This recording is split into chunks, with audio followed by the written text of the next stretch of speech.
প্রিয় শিক্ষার্থী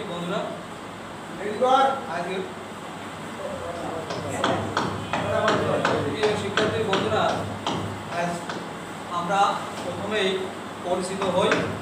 আমি এস এম আফসার আলী, গৌরীকণা সম্মিলনী মাধ্যমিক বিদ্যালয় বাংলার টিচার। আজকের আলোচনা করব তোমাদের সাথে আমার বাংলার সবথেকে জনপ্রিয় এবং আমাদের নিকটবর্তী যে কবি আছে সে কবির লেখা। আমাদের কবিতার নাম হবে আজকে কবিতার নাম আশা। কবিতার নাম আশা। কবিতা লিখেছেন সেকেন্দার আবু জাফর। কবিতার সেকেন্দার আবু জাফর, তার সম্পর্কে আমরা কিছু প্রথমে জানব।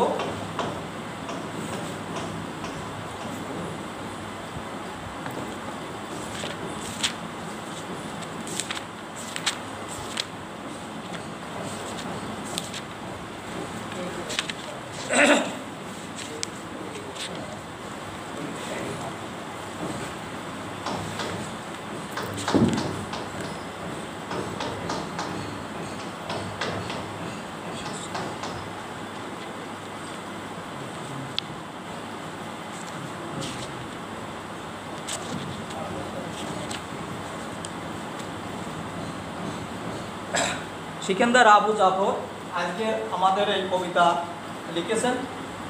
আমি তার সম্পর্কে সংক্ষিপ্তভাবে তোমাদের দু একটা কথা বলবো। সিকেন্দার আবু জাফর আজকের এই কবিতায় তিনি কোথায় জন্মগ্রহণ করেছেন? প্রথমে কবির জন্মস্থান,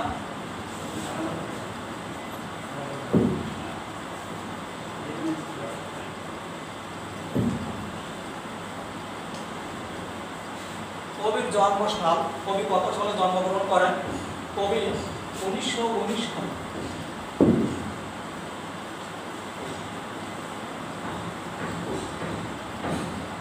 সালে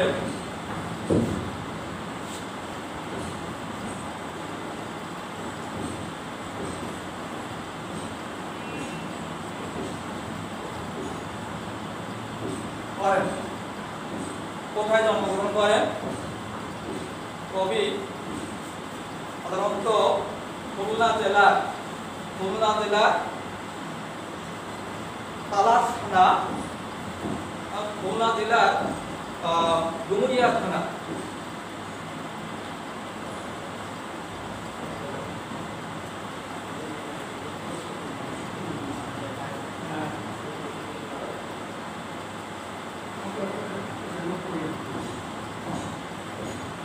যাই কবি জন্মগ্রহণ করে 1919 সালের 19শে মার্চ। তারিখটা ছিল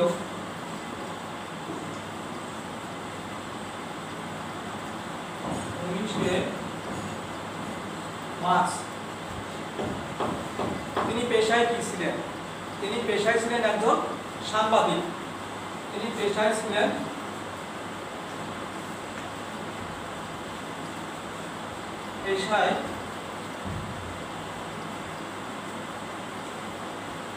একজন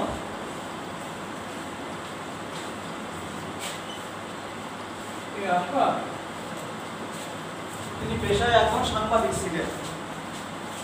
তারপরে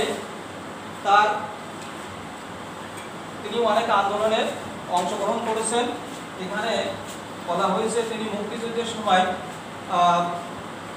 মুক্তিযুদ্ধের সম্পর্কে তিনি অনেক বই পুস্তক লিখেছেন এবং মুক্তিযোদ্ধা নিয়ে তিনি অনেক লেখালেখির মাধ্যমে আমাদের এই 1971 সালের যে রণাঙ্গন সৃষ্টি হয় সেখানে তার অনেক অবদান রয়েছে। তার লেখা অনেক বই রয়েছে। তার ভিতরে আমি বলি, এখানে প্রসন্ন শহর, বৈরী বৃষ্টিতে, তিমিরান্তিক, বৃশ্চিক লগ্ন, মাদক কৌশিক ইত্যাদি এই গ্রন্থগুলো তিনি রচনা করেছেন। পরে তিনি সাহিত্যকর্মে অবদানের জন্য তিনি বাংলা একাডেমি পুরস্কার এবং 21 পদক একুশে পদকে তিনি ভূষিত হন। 5ই আগস্ট 1975 সালে সিকেন্দার আবু জাফর মৃত্যুবরণ করেন। কত সালে তিনি মৃত্যুবরণ করেন? 5ই আগস্ট 1975 সালে তিনি মৃত্যুবরণ করেন। 1975 সালে কবি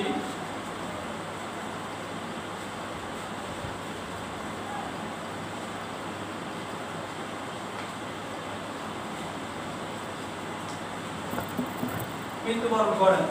এই হলো আমাদের আজকের সংক্ষিপ্ত কবি সম্পর্কে আমাদের ধারণা। এবার আমরা মূল আলোচনায় আসি।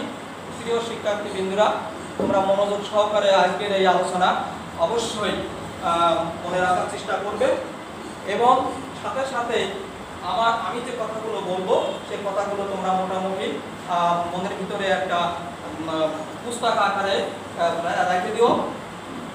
এবার আমরা এখানে মূল আজকের বিষয় আশা। আমাদের কবিতার নাম হচ্ছে আশা। মানুষের জীবনে কিন্তু আশার কোনো শেষ নেই।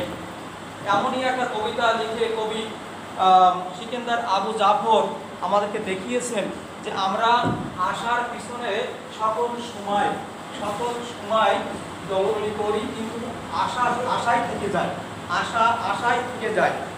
তাই কবি এখানে তার দুঃখের ভিতর দিয়ে অর্থাৎ দুঃখের ভিতর দিয়ে এই কথাটাই তিনি বোঝাতে চেয়েছেন যে মানুষ আশা একটু কম থাকাই ভালো। তার কারণ বলা হয়েছে যে সমস্ত মানুষ বেশি আশা করে সেই সমস্ত মানুষের বেলায় দেখা যায় সমস্যাটাও বেশি বেশি করে হয়।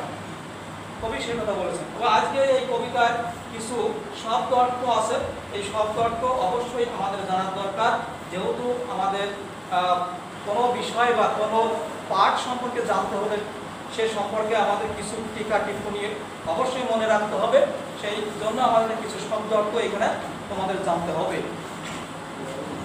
আমি সেই জগতে ঘুমিয়ে থাকতে চাই মানে হচ্ছে কে কিভাবে সুখী হবে তা নির্ধারিত নয়।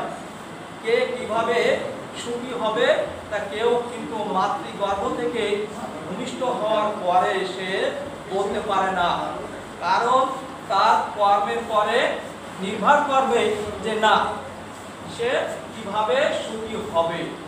কবি সেই কথাটা এখানে বলেছেন। পরে একদম শেষে বলা হয়েছে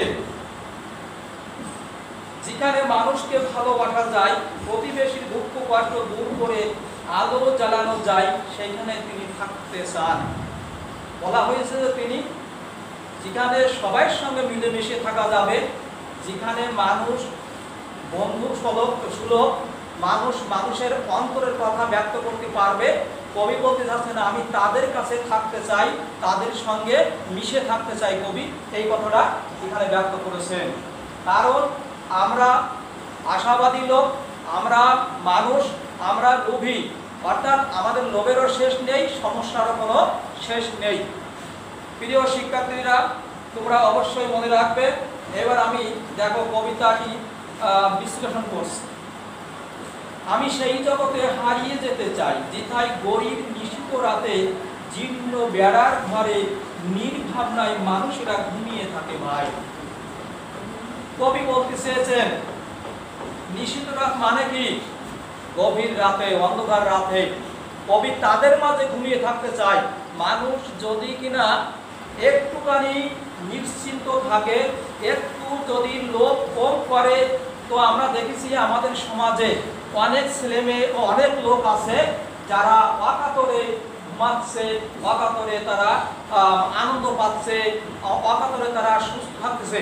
কিন্তু বেশি আশা, বেশি চিন্তা, বেশি খাওয়া, বেশি সব কিছু যদি বেশি করতে যাই, তো সেখানে আমাদের সমস্যায় পড়তে হবে।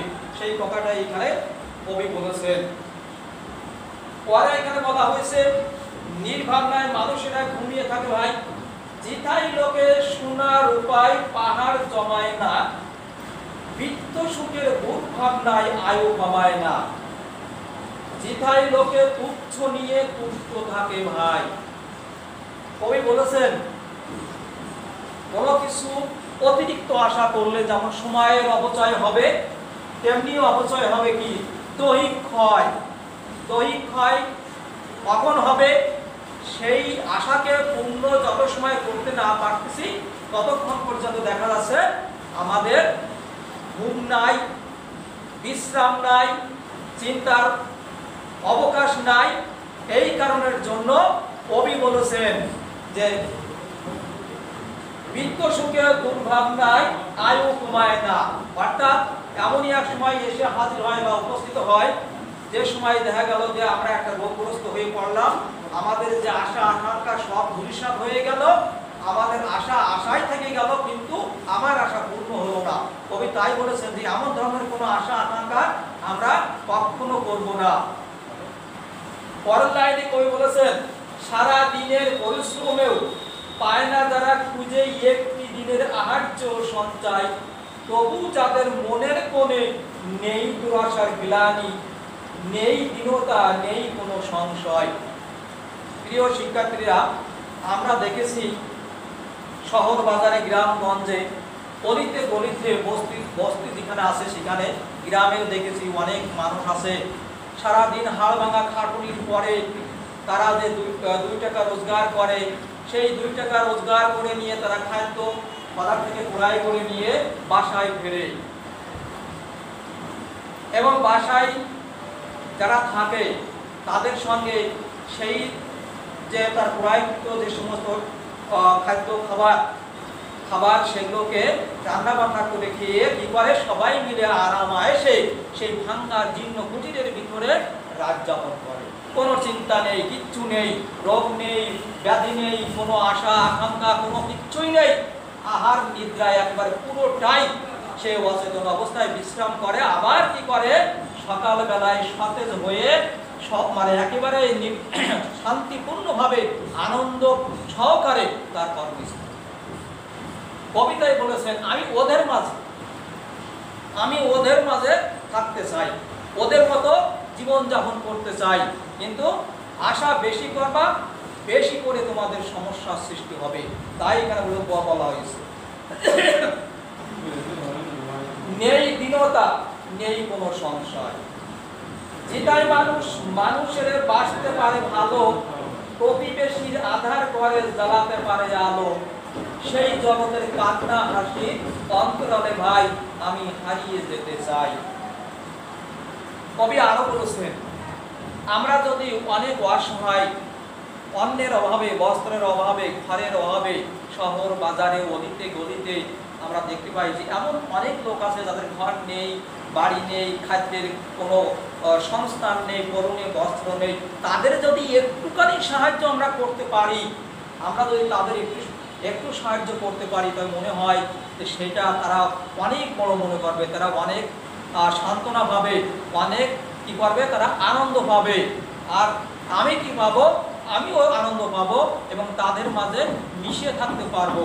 তাই কবি সর্বোপরি এখানে বলেছেন যে আমার এমন কোনো আশা আকাঙ্ক্ষা নেই বা আমরা এমন কোনো আশা আকাঙ্ক্ষা করব না যে আশা আকাঙ্ক্ষার বিনিময় আমাদের অকালে মৃত্যু হয়। সহজ কথা যেটা আজকের বাজারে দেখো তোমরা লক্ষ্য করো, মানুষের আয়ু কিন্তু আগের মতো নাই।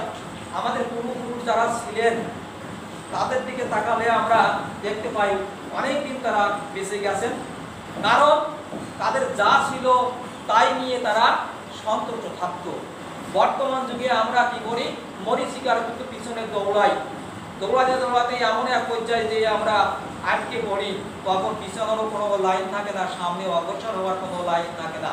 এমনই এক সময় উপস্থিত হয়, তখন কি হয়, মৃত্যু ছাড়া আর কোনো গতি থাকে না। অর্থাৎ এই ধরনের এই যে আশা, এই আশা করার কোনো মানে হয় না। তাই বলি আজকের এই বর্তমান এই যুগে দেখা যাচ্ছে হার্ট অ্যাটাক বলে একটা রোগের নাম আমরা শুনতে পাচ্ছি সবসময়। এই ভালো এই মন্দ, কে কখন কোথায় কি অবস্থায় থাকবো এটা বলা যায় না, কারণ আমাদের অহেতুক চিন্তা, অহেতুক আশা, অহেতুক আকাঙ্ক্ষা, এই হচ্ছে আমাদের বড় সমস্যা। এই সমস্যার কারণের জন্য আমাদের আজকের এই দুরবস্থা। অর্থাৎ কবির কথা আমরা সবাই স্মরণ রাখবো এবং মিলেমিশে থাকবো। আমরা গরিব দুঃখী যারা আছে তাদের ভালো মন্দ যাচাই বাছাই করবো, তাদের সুখ দুঃখ ভাগাভাগি করে নেব এবং নিজের কথাগুলো তাদের সঙ্গে ব্যক্ত করব। এই হচ্ছে আমার কথা। পরের কথা, আজকের এই পাঠ এইখানে আমি সমাপ্ত করব। তার আগে আমি একটা কাজ দিচ্ছি, তোমরা আগামী দিন বাড়ি থেকে এই প্রশ্নটা করে আসবে। অর্থাৎ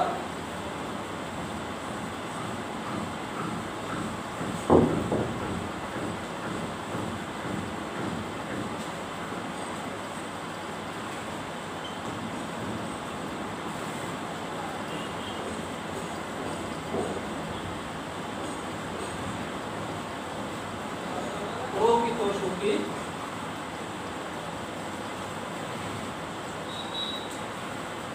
কারা, প্রকৃত সুখী কারা, এই প্রশ্নটা তোমরা আগামী দিন বাড়ি থেকে বাড়ি লিখে নিয়ে আসবে। ধন্যবাদ সবাইকে, আজকের এই পর্যন্ত। ভালো থাকো সবাই।